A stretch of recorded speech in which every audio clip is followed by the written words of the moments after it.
One of the most harrowing and disturbing accounts emerging from the United Kingdom in recent times recounts the shocking conviction of a 33-year-old nurse named Lucy Letby. This chilling tale unfolds within the walls of the Countess of Chester Hospital, where Letby was entrusted with the care of innocent infants. The ghastly revelation, brought to light by a jury, details Letby's deliberate and malicious acts of ending the lives of 7 defenseless babies under her watch. Additionally, she attempted to snuff out the lives of 7 others during her tenure at the hospital from June 2015 to June 2016. Among her victims were even premature twin brothers, mere days old when she sought to end their lives in April 2016. Unbelievably, Letby attempted to mask her sinister actions by disguising the harm she inflicted as a mere exacerbation of the infant's pre-existing vulnerabilities. However, the truth behind her calculated malevolence reveals a horrifying transformation of otherwise benign substances. Common elements like air, milk, fluids, and even medications like insulin were wielded by her as instruments of death.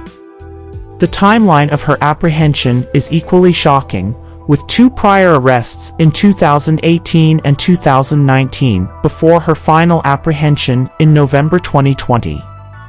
Astonishingly, these heinous acts were perpetrated when Letby was merely in her mid-20s, highlighting the chilling reality that such darkness can manifest even in youth.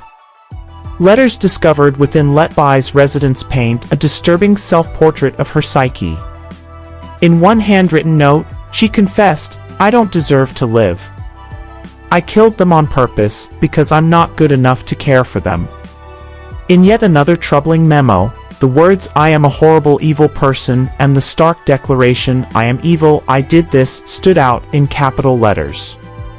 The sinister actions of Lucy Letby, however, are not isolated incidents.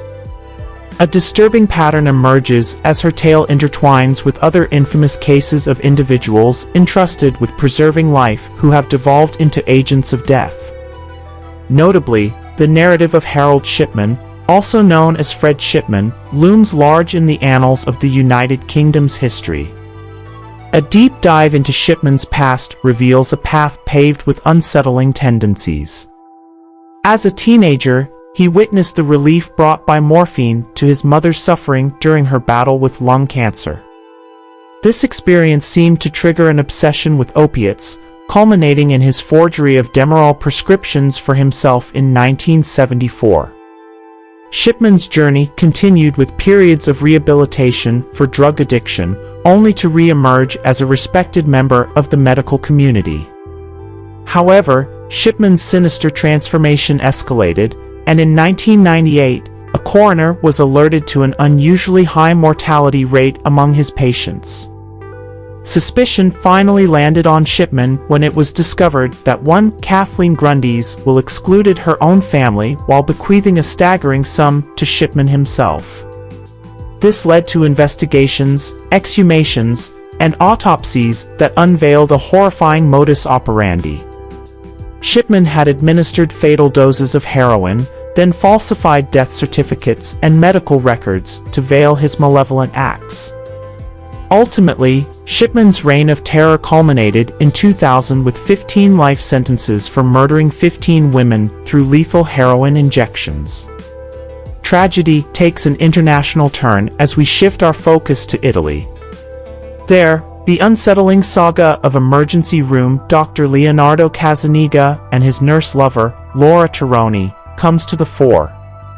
Casaniga's alleged administration of lethal doses of anesthetic and sedative drugs to patients evokes a sense of chilling omnipotence. The investigation uncovered 40 deaths aligning with Casaniga's shifts between 2011 and 2014, including even his own father. As their trial unfolded, Casaniga's defense tried to paint his actions as consistent with palliative care. In stark contrast, prosecutors presented a shocking portrait of deliberate malevolence. Tironi, his nurse lover, emerged as a disturbingly willing accomplice. Wiretaps revealed Tironi's unsettling statement, "From time to time, I want to kill someone. I need it." The outcome saw Kazaniga convicted of killing 10 individuals and Tironi sentenced to 30 years for murdering 2 of her own family members. The unsettling pattern isn't confined to the UK or Italy. The United States has its own chilling case with neurosurgeon Christopher Duntsch. Infamously nicknamed Dr. Death or Dr. D, Duntsch's journey took him from a background in medicine to a terrifying spree of incompetence and carelessness. Patients who placed their trust in him were left paralyzed or disabled due to his recklessness. An astonishing 33 of 38 surgery patients bore the brunt of his medical ineptitude, leading to his arrest in 2015 and subsequent life imprisonment in 2017. These tales serve as haunting reminders of the darkness that can reside within those sworn to heal. The realm of medicine, a profession that garners immense respect, is not immune to the intrusion of malevolence. These stories echo the words of German-American political theorist Johanna Arendt, who spoke of the banality of evil committed by ordinary individuals who accepted and normalized their heinous actions. This concept sheds light on how individuals, even within respected professions, can become perpetrators of unthinkable acts. The cases explored here reveal a sobering reality that demands a closer examination of the systems in place to identify and prevent such horrors. In a world where strong institutions and vigilant investigative bodies exist, malevolent actors are more likely to be exposed.